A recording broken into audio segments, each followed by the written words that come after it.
మహేంద్రపుర రాజ్యాన్ని విజయసింహుడు పరిపాలించేవాడు. అతను ప్రజలను తన బిడ్డల్లా చూసుకుంటూ ప్రజారంజకంగా పాలించేవాడు. విజయసింహుని తరువాత అతని కుమారుడు విక్రమసింహుడు ఆ రాజ్యానికి రాజయ్యాడు. విక్రసింహుడు కూడా తండ్రిలాగా పరిపాలించాలనుకున్నాడు. కాని మంత్రి, తక్కిన అధికారులు అతనికి సహకరించేవారు కాదు. ఒకరోజు రాత్రి నా తండ్రి ఎంత ప్రజారంజకంగా పరిపాలించాడు.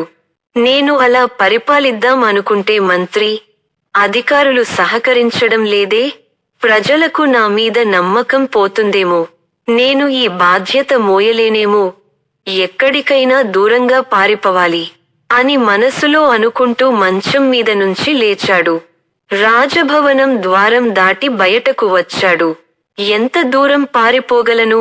నేను ఎక్కడికి వెళ్ళినా ప్రజలు నన్ను గుర్తుపడతారు అని మళ్ళీ తన మనసులో అనుకుని తిరిగి మందిరానికి వచ్చాడు.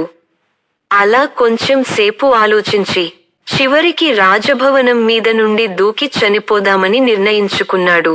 ప్రజలను బాగా పరిపాలించలేకపోతున్నాననే బాధ అతను ఈ నిర్ణయం తీసుకునేలా చేసింది. విక్రమసింహుడు రాజభవనం మీదకి చేరుకున్నాడు. ఏదో ఆలోచిస్తూ భవనం గోడ దగ్గర నిలబడ్డాడు. అక్కడ అతనికి ఒక చీమ తన నోటితో ఒక చక్కెర పలుకును కరుచుకొని గోడ వారగా వెళ్లడం కనిపించింది. ఆ చీమ అలా వెళుతూ గోడ పగుళ్లలో ఉన్న తన నివాసంలోకి వెళ్లిపోయింది. అది చూసిన విక్రమసింహుడు, ఔరా, ఈ చీమను చూడు. ఈ రాజభవనంలో ఎక్కడో మూలన ఉన్న వంట గది నుండి పంచదార పలుకుని కరుచుకొని 3 అంతస్తులు ఉన్న ఈ రాజభవనం మీదకు చేరింది.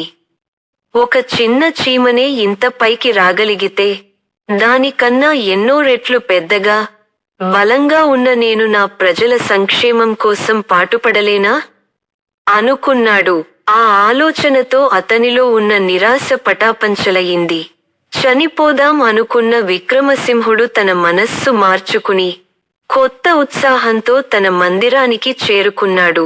అప్పటి నుండి మంత్రులను, అధికారులను తనకు సహకరించేలా చేసుకుని ప్రజారంజకంగా పరిపాలించసాగాడు.